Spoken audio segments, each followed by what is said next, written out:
Boxy, we have guests, and we do. Hi, I'm Larry Harnish. This is Boxy.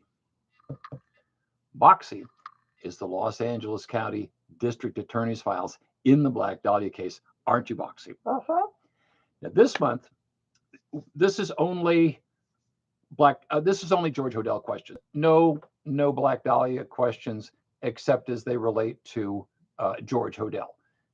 The next Black Dahlia session, Ask Me Anything, is going to be the first Tuesday in April, which is April 2nd. And let me say right now, chat is on super duper slow to inhibit trolls. Any harassment, I'm going to report and block immediately.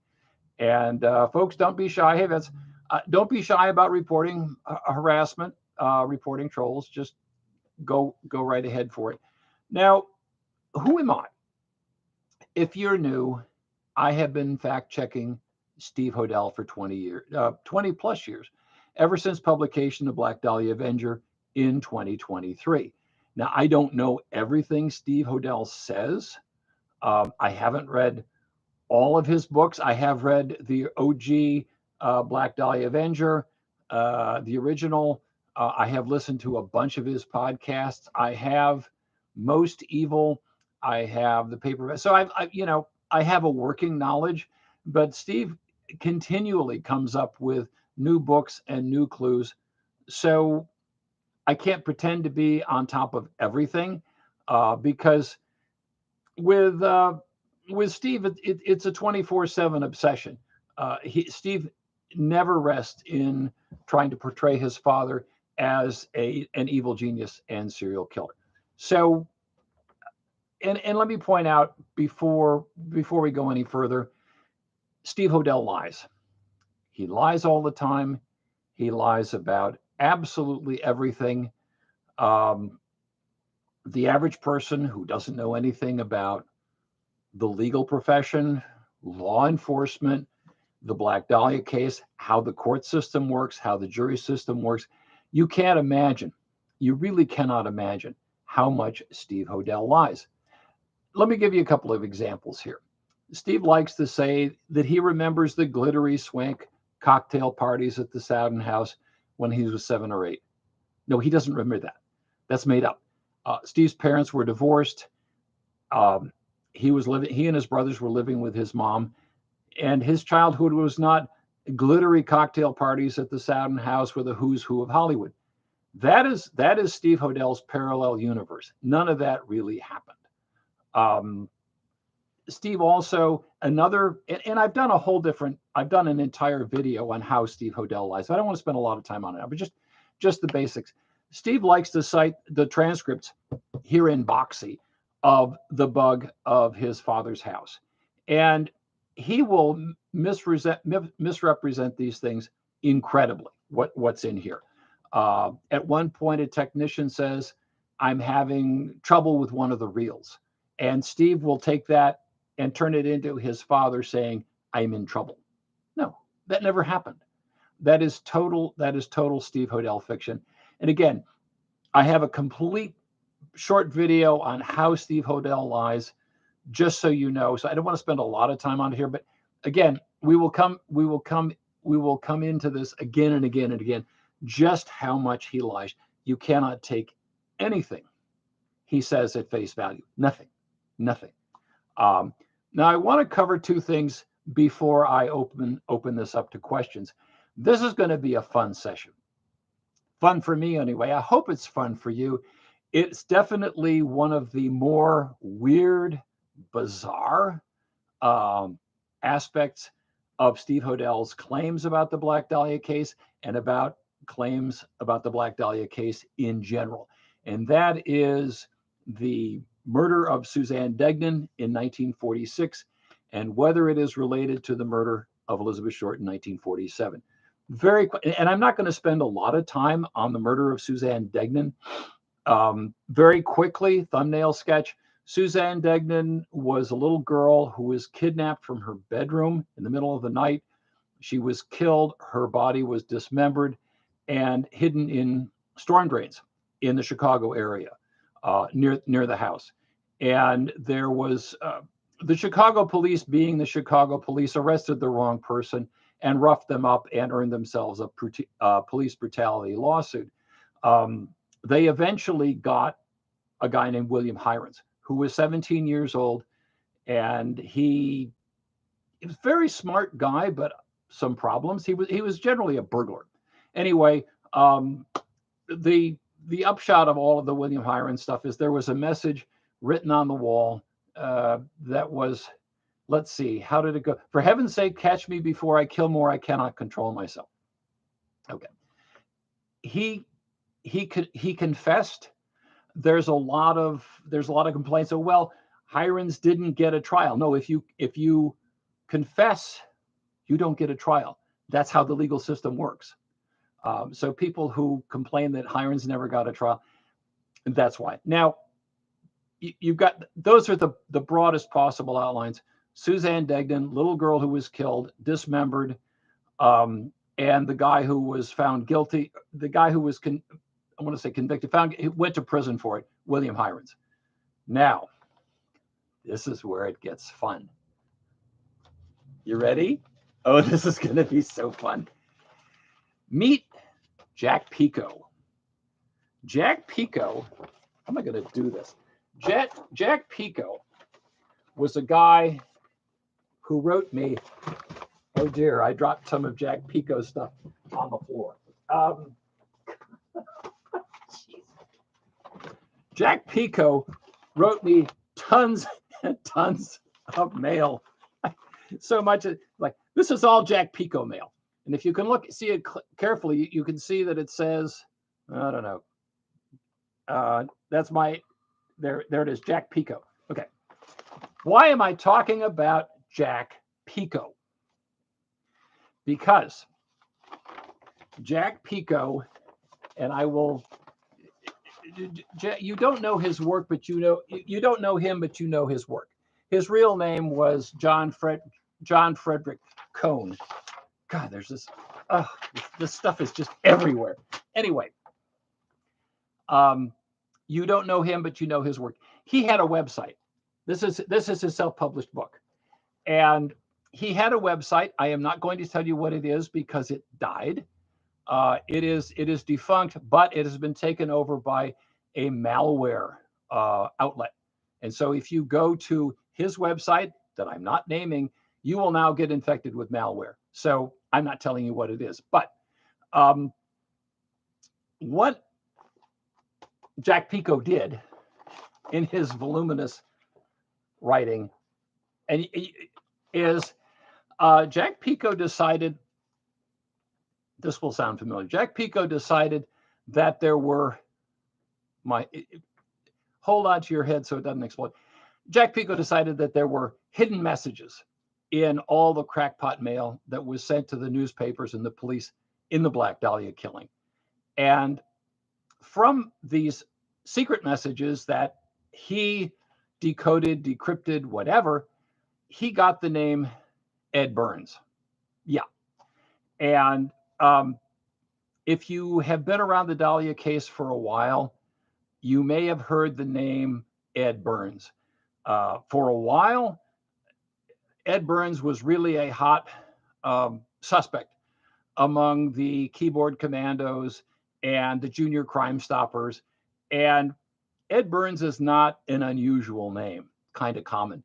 And so some of the junior crime stoppers found a guy living in LA in the 1940s named Ed Burns, and they decided, oh, this is the guy. This is the Black Dahlia killer, Ed Burns. And it was, in reality, it was just some poor schlub named Ed Burns.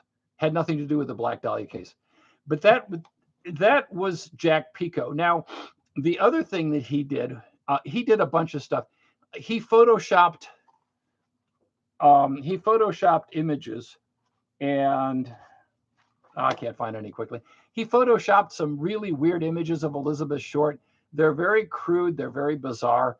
They show up online as actual photographs of Elizabeth Short. They're not. They're off his bizarre website. The other thing that he did was he faked a newspaper front page. He cropped the front page of the Daily News so that it was a headline and then this sort of across the page photograph of the Black Dahlia crime scene. And this image, art directors at magazines love this image because it looks more like a modern newspaper page. It's not. It's off of his goofy website. He's fiddled with it. He tinkered with everything, and some of his manipulation of the photographs of Elizabeth Short are disturbing. They're weird. Anyway, that was the Ed Burns, and the photoshopped images are some of his contributions. Now, I'm going to take just a quick detour. There was a guy who called himself Cold Case Carlson, and his guy that he was convinced killed the Black Dahlia was named Edward Wayne Edwards. And Cold Case Carlson decided that this website by Jack Pico was actually Edward Wayne Edwards. And so I sat down with him and said, no, it's this other guy who lives in San Diego and has all these crazy theories and writes to me from a mail drop in San Diego. And, it was nothing talked him out of it. He was at the end of it. He was pretty sure that, Jack Pico was really, anyway. How does all of this pertain to Suzanne Degnan and Steve Hodel? We're going to get into that. Okay. One of Jack Pico's, or Frederick Cohen's, or whatever you want to call him, one of his theories was that this will sound familiar, the body of Elizabeth Short was left on Norton Avenue as a pointer to Degnan, which is a couple of blocks away. And he came up with that. And for all of his goofiness, he had very neat handwriting and very neat draftsmanship. And so he drew this map, and he got the idea off of, and I posted it on the blog. He got one of these crackpot postcards, and he said, see, this is really the body of Elizabeth Short, is a pointer over to Degnan and referring to the Degnan killing. And then he turned it around and said, oh, if you look at a map of Chicago, you will see that there's a Hollywood Avenue not far from the Degnan house. And so therefore these two killings are linked. Okay, dude, really? Fine.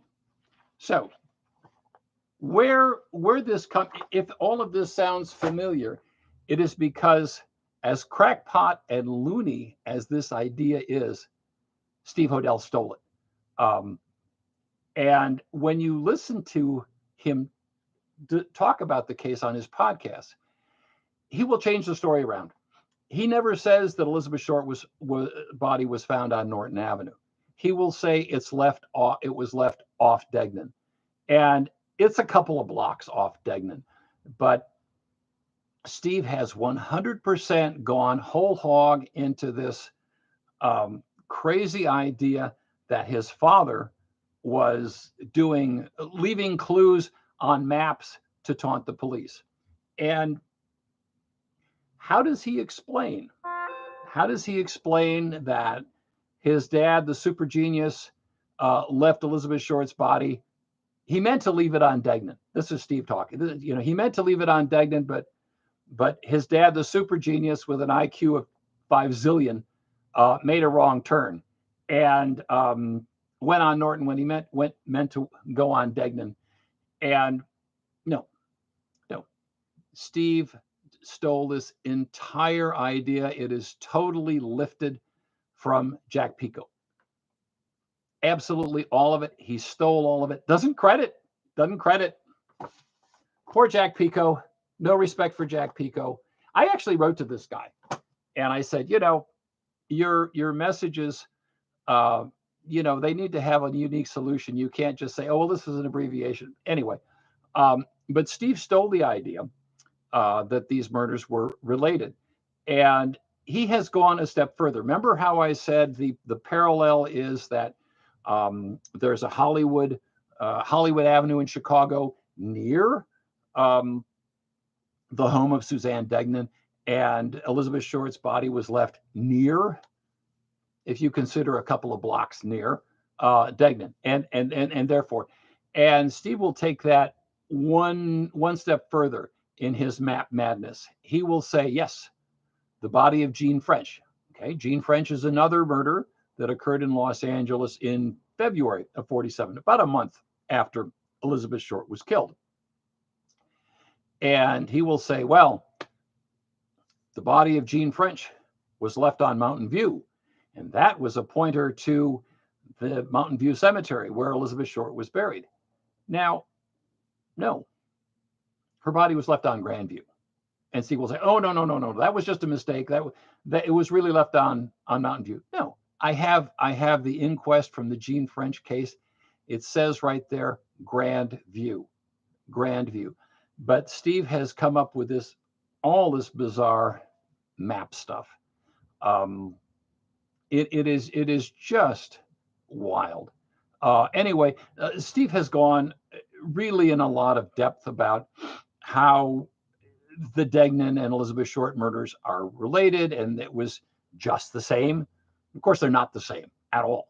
But the question is, let's say you were George Hodel sitting in Los Angeles, and you were going to do a Degnan murder. First of all, show and tell here.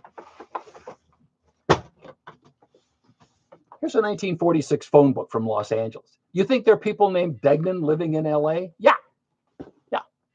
If you were going to evil genius yourself, you wouldn't have to go all the way to Chicago to kill somebody named Degnan and do this whole. There's somebody here. You could do that. No. So, Steve hasn't really done the groundwork to show that his dad was in Chicago at the time. Steve relies on, I recognize my father's handwriting. And what is really, and Steve is really big on recognizing his father's handwriting. But there's no ground, how did George Hodel get back to Chicago to do this killing? How did he go through the Chicago phone book? Did he look for a Degnan living near Hollywood? Because remember, this is the 40s. You would have to do it all with the phone book and the map and stuff like that. It's not on the internet. Why go through all of that when you could just, if that's what you want to do, you could kill somebody named Degnan living in LA, and just in the world of Steve Hodel, he just evil geniuses his way back there. Did he fly? Did he take a bus? Did he drive? Take the risk of somebody seeing? He doesn't address any of that at all. It is just, my father did that, and I get thought prints, and it's just anyway, I think I pretty much covered the Suzanne Degnan Elizabeth Short thing. In reality, no, there is no. The killings are very, very different. This poor little girl, she was dismembered, and her remains were hidden in storm drains, and she was never meant to be found. Unlike Elizabeth Short, the body of Elizabeth Short was meant to be found. It was put there for a reason. Whereas Suzanne Degnan was never supposed to be found. And the shameless thing to me is that Steve Hodel went so far as to go visit elderly William Hirons and say, no, he didn't kill anybody. It was my dad. No. And I want to point out also, I spent a lot of time, because I like to do research, I spent a lot of time reading the Chicago Tribune coverage of the Suzanne Degnan and the William Hirons case. And I have to say, I am not a fan of the Chicago Tribune at all, but their crime reporting in the Suzanne Degnan case is first rate. It is really good. Of all the vintage newspapers I have read from the 30s and 40s, the Tribune's coverage is really solid. Far and away better than anything that the LA papers were doing. I guess if you're a newspaper in Chicago, you should be good at covering big crimes. And it was the second largest city in the country at that time. But that's where my information came from. I don't, I do my research in old newspapers. I don't rely on books. I certainly don't rely on Wikipedia. Anyway, there is no doubt in my mind at all, after reading the Chicago Tribune coverage from 46 and 47 of the Suzanne Degnan case, uh, that Hirons was guilty. There's absolutely no doubt in my mind. He was a very smart guy. He was placed in proximity to where she was kidnapped from. Um, he was a hunter. He knew how to dress game. He did taxidermy. We know he did taxidermy because um, the some of the Chicago. If you read the news stories really, really carefully, you will see that he did taxidermy. So he had some familiarity with anatomy, um, which might tend to explain um, the somewhat skill. I mean, it's a little hard to tell exactly how much skill was used in cutting up this poor little girl. Um, it's and again, it's a terrible case. Um, and I want to segue from Jack Pico, who saw all these messages in the crackpot mail, to I got an email from another guy recently about George Hodel. Um, and it involved, and I'm not making this up, George Hodel and a nuclear spy ring. And it is it, it's there's a Facebook page devoted to it and all of that. And again, it is secret messages that rely a lot on abbreviations. Well, this could mean this. Well, this could mean that. And I told the fellow, I said, your solution is, you know, arbitrary and uh, what did I say? It was it was, sort of arbitrary and not at all scientific. It's just, well, we know this abbreviation means that. So I am not gonna link to the George Hodel nuclear spy ring link, just to say that it exists. Um, and I think I covered it enough, so that let's. And if anything, if inspiration strikes, I will go back. I will circle back. But I think that'll do it for now. So let's see the live questions. Let's see, Lady Tyler Bio. I believe the Listic Killer case is what inspired Robert Ressler to join the FBI. Um, yeah, yeah. Again, I don't want, you know, Hirons was a very smart guy, no question about it. And when you read the original news stories about it, um, he was at the age of 17. He was taking classes at the University of Chicago. Very, very smart guy. Um, and he had some minor skirmishes with the law, again, involving burglary. And his folks were pretty strict.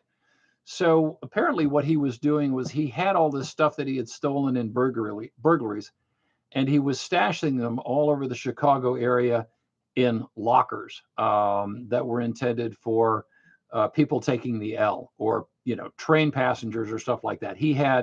Um, he had stuff stashed everywhere. So but again, I mean, I think the shameless thing is to go for Steve to go back and do this publicity stunt and say, no, you didn't do it. It was really my dad. Um, that's just too much. And Steve kind of grumps that, well, the Chicago police don't believe me. It's like, yeah, no kidding. You're going to waltz into the Chicago Police Department with mumbo jumbo about thought prints, and I recognize my dad's handwriting. It's like, I don't think that's going to play in Chicago at all. Okay, let's see. Here's a good question. Now, I had a question a while back that just occurred to me. It involves Boxy here, and um, it involves the transcripts.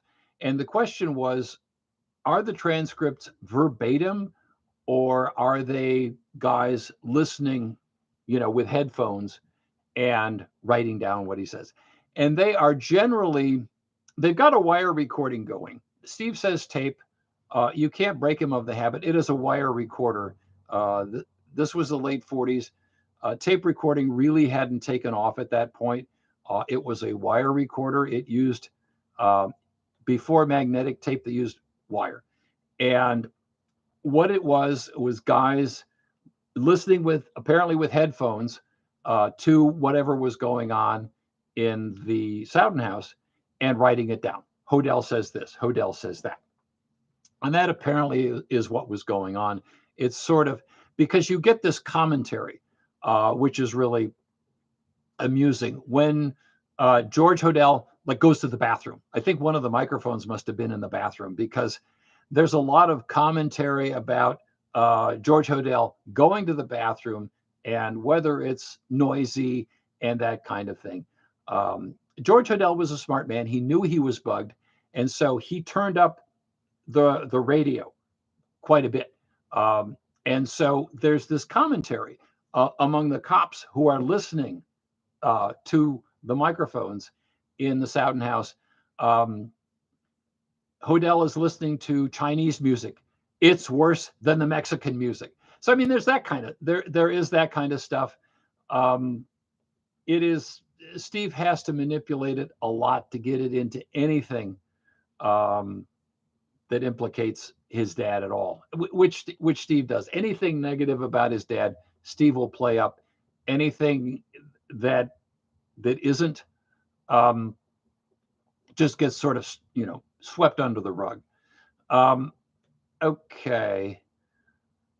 George was in D.C. waiting for transportation to the UN. Yeah, Vince, that's probably true.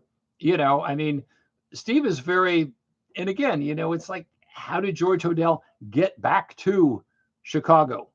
Did he just evil genius his way back there and then come back? Steve didn't worry about stuff like that. That's not a concern. It's just, I recognize my father's handwriting. I recognize my father's handwriting. I saw these thought prints, and Steve goes into like this trance-like mode with a thought print.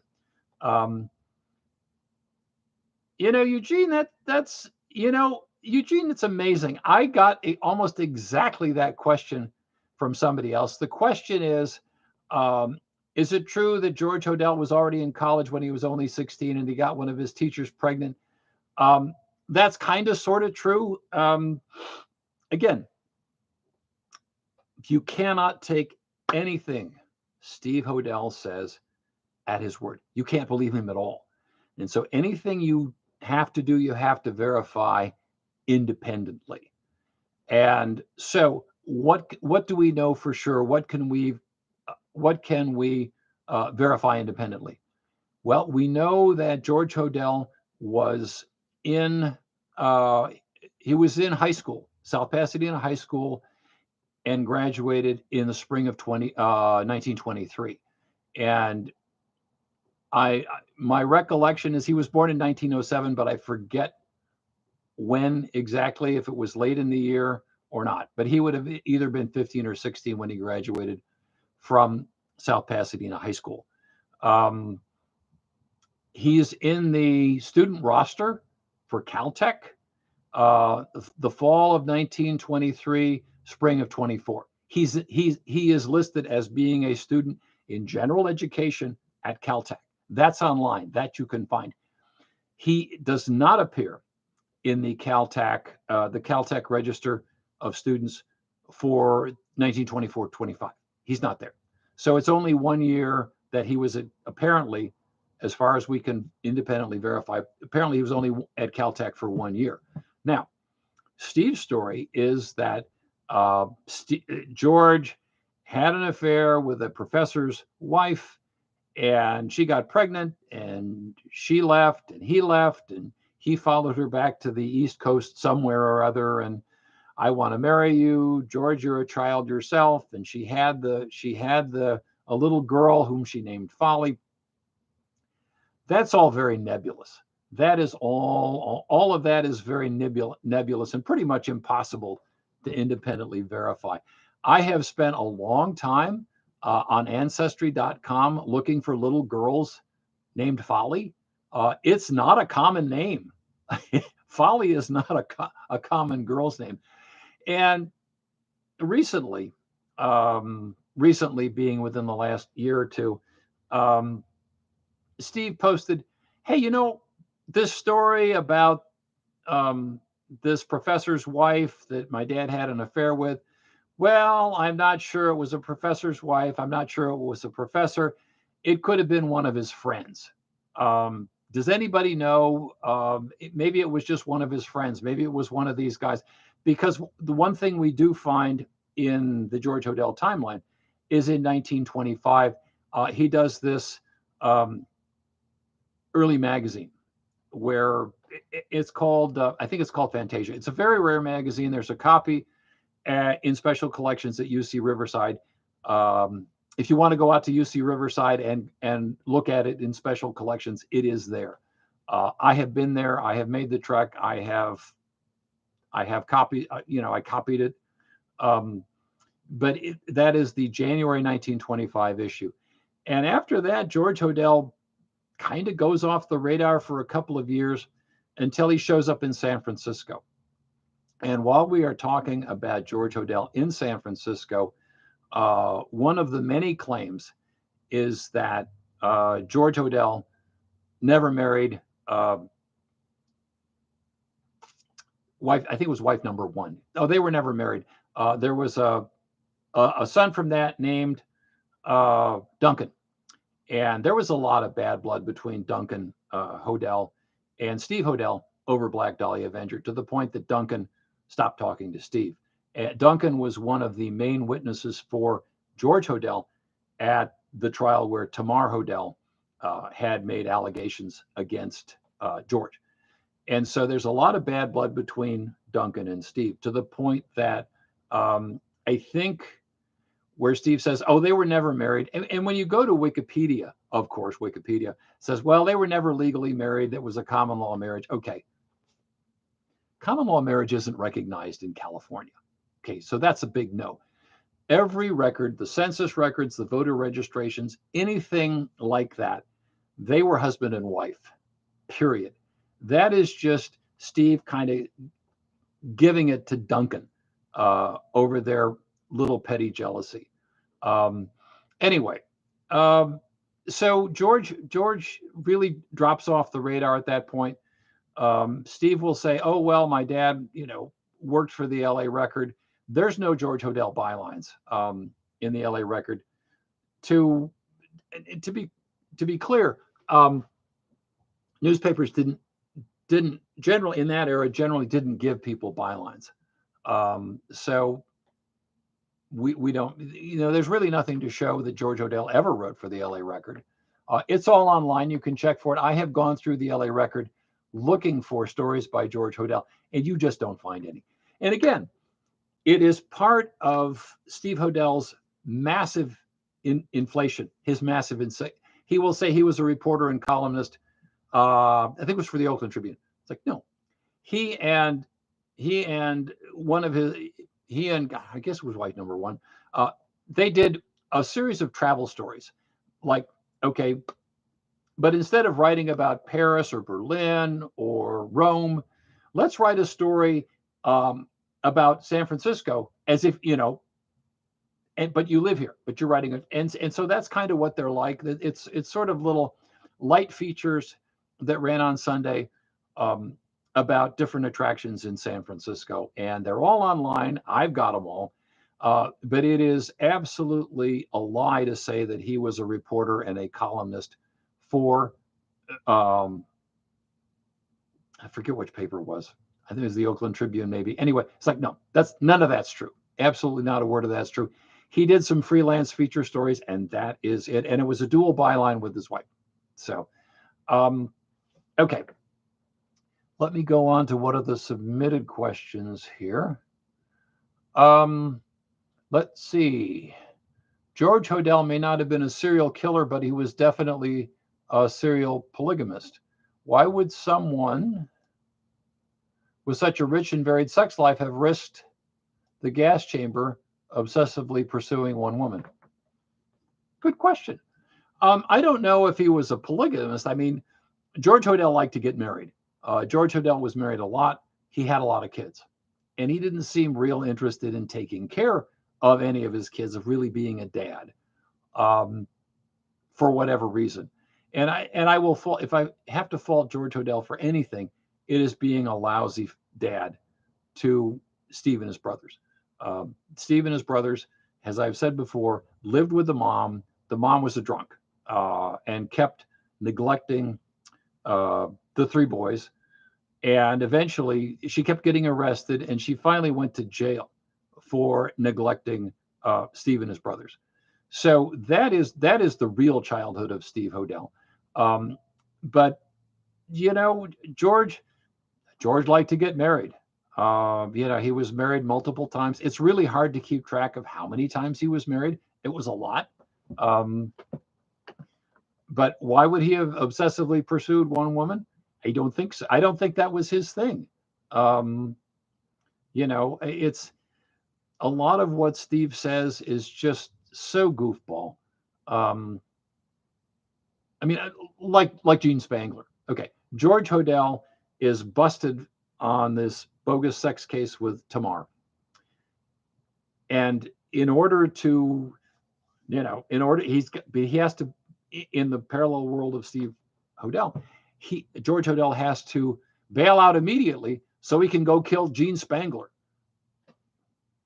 And why would he kill Gene Spangler? Because the reason that everybody does murders in the world of Steve Hodel, she too much, you know. Um, there's just nothing. And let's see. I can't believe Steve claims his dad killed William Desmond Taylor in 1922. Oh yeah. As a matter of fact, um, in Steve's telling, his dad was a murder machine. Um, killed 50 people in 50 years, was Zodiac, and he'll say, yeah, I'm sure there's more killings that we don't know about yet. But again, it's all his he does these thought prints, or I recognize my dad's handwriting, or he will torture the maps. He'll say, like Degnan, and Grandview versus Mountain View. He'll say, oh yeah, well, these bodies were found on Zodiac out in Manila. It's like, no, if you look at the map, it's a mile away. It's not near unless you have an incredibly generous definition of what year is, or near is rather. It's just, anyway. So yeah, let's see if I've got anything. There was a Black Dahlia story bouncing around the internet in the last couple of days. Fairly long. It was in Popular Mechanics, and I guess Popular Mechanics has decided, oh, true crime is great, so we're gonna jump on the true crime bandwagon, and it's generally it's just a rehash of the stuff you can find online without doing a lot of work. It's Steve Hodel all the way, and I don't want to devote a lot of time to it. It just to me it just shows how broken true crime is when Popular Mechanics is doing true crime stories. And what was interesting was this article, and I forget the writer's name, but it was done in partnership between Popular Mechanics and Biography. And it's like, how does Popular Mechanics and Biography fit together? But I went to the Biography website, and Biography is all true crime too. Everybody's doing true crime. It's bizarre. Yeah. Eugene, Steve was described by his fellow detectives as an okay detective with a drinking problem. Yes, that's what they said. That is a direct quote from one of his peers. And again, Steve is a Steve is a pariah within the LAPD, and I went over that in a previous video. I'm not going to go over it again, but yeah, he is a pariah within the LAPD, mainly because of all the stuff about the cover-ups and whatnot. Did Steve ever work on any famous cases for the LAPD during his career? Oh, yes, he did. Yes, he did. The guy's name was, and true crime folks, correct me if it was like Ronald Alcara something, but wasn't he the Bachelor game or the dating game killer, something like that? But yeah, Steve was one of the first officers on that case, and I think that's probably the most Alcana. Yeah, yeah, that was a Steve Hodel case for sure. He got a big piece of that. Other than that, I'm not really aware of. I mean, he might have, but that's the one that he really did have a role in that case. Yes. Other a dating game. Okay. Yeah. Yeah. Yeah. He did do that. Yes. Okay. Trying to think of. Let's see. Doug asked, why not tie up the body a la Exhibit 38 in BDA? You know, I don't have OG Black Dahlia Avenger with me today. I've got this instead, the complete works of Jack Pico. So I can't help you out with that one today. Sorry. So if there was a street in LA called Ripper, then George lied about his age and was Jack the Ripper. I can't believe anyone took this seriously. Oh yeah. Oh yeah.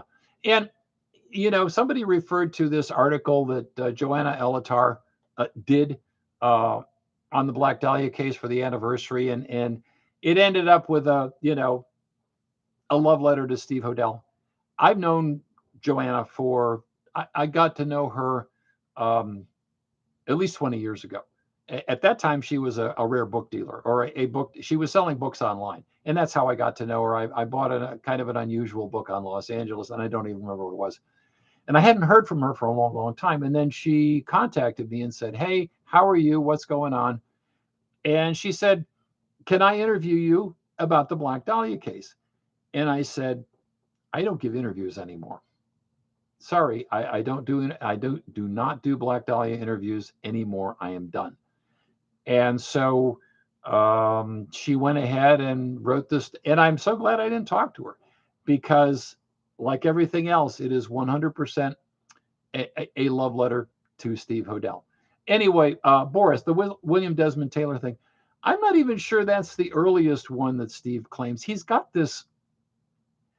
There's this murder up in the Bay Area, Father Heslin, and I think it's Heslin. And you know, it's like teenage George Hodel killing people. You know, he was just a killing machine. Pretty much any famous killing, if it's unsolved, George Hodel did it in the parallel reality of Steve Hodel. He did them all. And even some of the well-known ones that were solved, it was a miscarriage of justice, and his dad really did it. So yeah, it's endless. It is absolutely endless. Okay.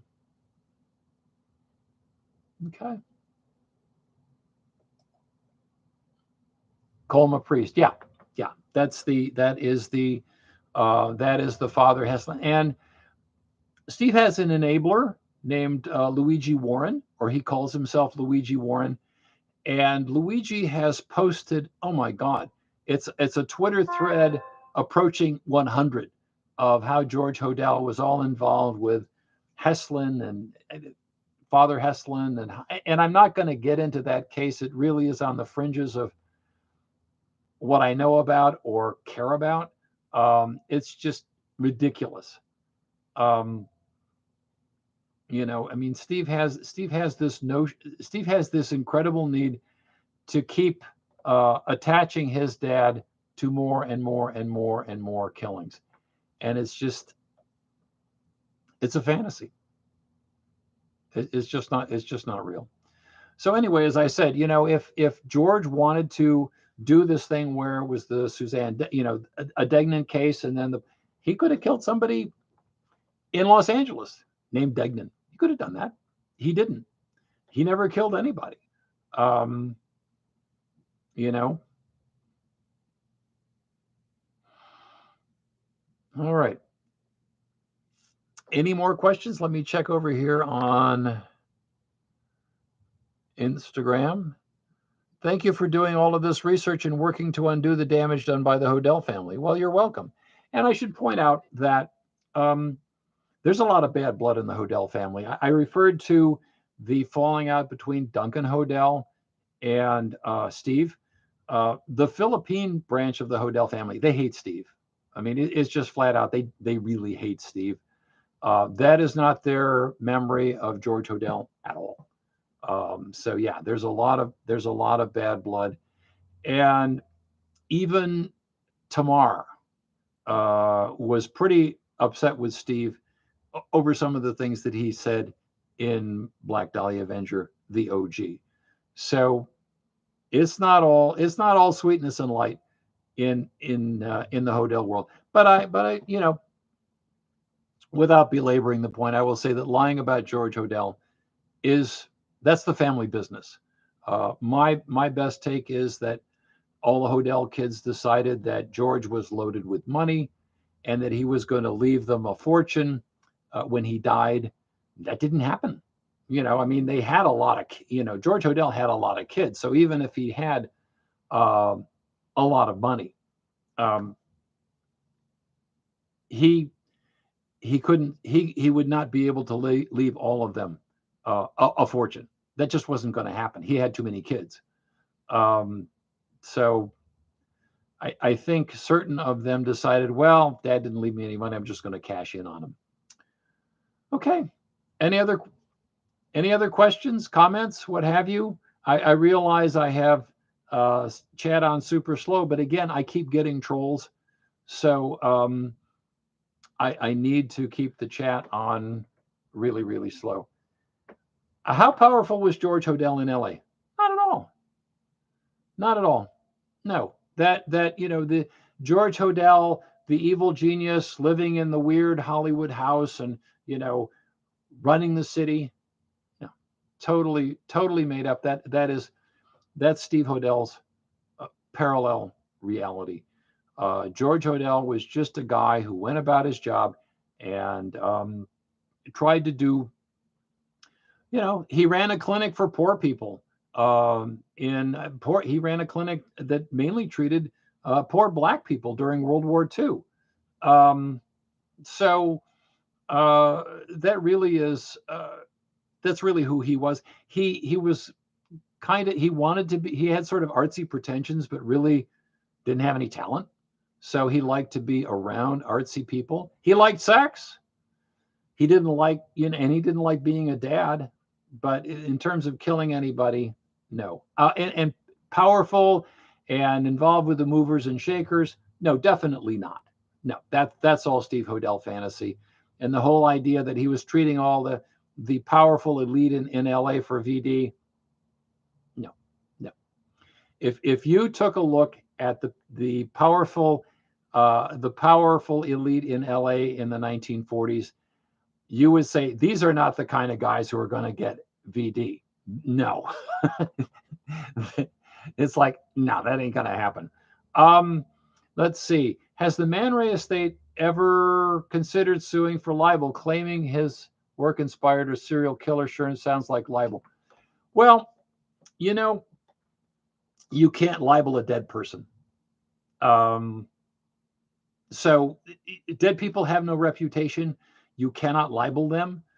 So that isn't possible. It's not actionable, which is why Steve and other true crime people get away with saying terrible things about conveniently dead people. You can get away with that.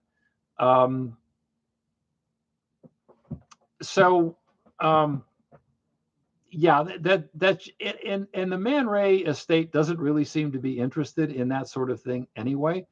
I would point out that the Man Ray's grave had the headstone vandalized. His grave was vandalized quite a while ago, and the Van Ray estate hasn't done a thing to repair it. So whether they would go after Steve Hodel, that's a question. I am in contact with a very impressive Man Ray scholar, a photo historian, and the guy really knows Man Ray. And I think he had some exchanges with Steve Hodel early on and decided, no, Steve is just bonkers crazy, which of course he is. Denigrating the memory of his dad for revenge. The Black Dahlia Avenger really is Steve towards his dad. Yeah, I would say so. Steve Hodel has made claims in interviews that no members of the Short family are alive. Would you talk a little bit about the Short family statements and opinions about Steve Hodel? Well, certainly the nieces and nephews are alive. When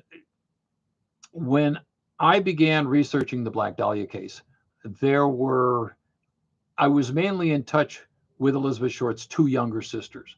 Someone wrote and said, hey, they're deceased now. And it's like, well, I'm sorry to hear that. But I did meet one of the sisters, and I did have email interchanges with another one. But I assure you that Elizabeth Short's nieces and nephews are alive. That I have knowledge of that. And, I mean, their attitude is, I think a typical attitude was one of the nieces took one of the sisters, one of Elizabeth Short's sisters, to the grocery store. Like we'll say it's Walmart or Target or something like that. And they saw the People magazine with the story about Steve Hodel and the photographs that Steve Hodel found in his dad's stuff and are the Black Dahlia, only they're not. And they issued a statement, which they never make public statements ever. It's not her.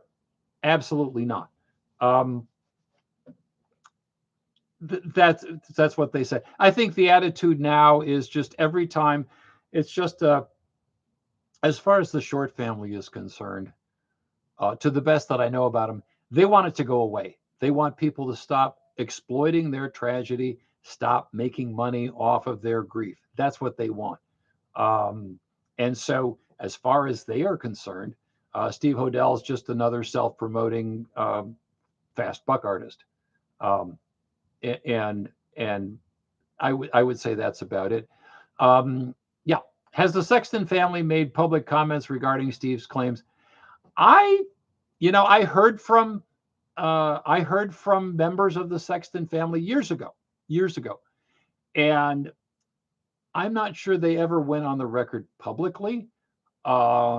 Privately to me, yeah, they trashed him too, as did the Philippine members of the Hodel family. They all they hate Steve. So yeah, and I mean, that is the bottom line in terms of the fast buck artists who are trying to, whether it's the Black Dahlia movie, that's the family's attitude. They want it all to go away. And so that is why I make a charitable donation in memory of Elizabeth Short every year on the anniversary of the murder. I do that. And I haven't made a dime on, I mean, I'm very careful to not make a dime. Back when I was doing interviews, I always waived any fee that I might get. And I said, okay, I don't want a fee. I will do your interview for nothing, but make a donation in Elizabeth Short's name somewhere. Take that fee. And I have no idea whether they did it, but I never took a dime for any of the interviews. I never did. Steve says a military watch and fertilizer or cement bags were found at the murder scene. He then links the bags to the Sowden house. Does Boxy confirms the items he mentions? Well, thank you for that question. I can tell you a lot about the watch. It's a Croton watch, and it was not found at the crime scene. Steve has really come up with some crazy stuff about this watch.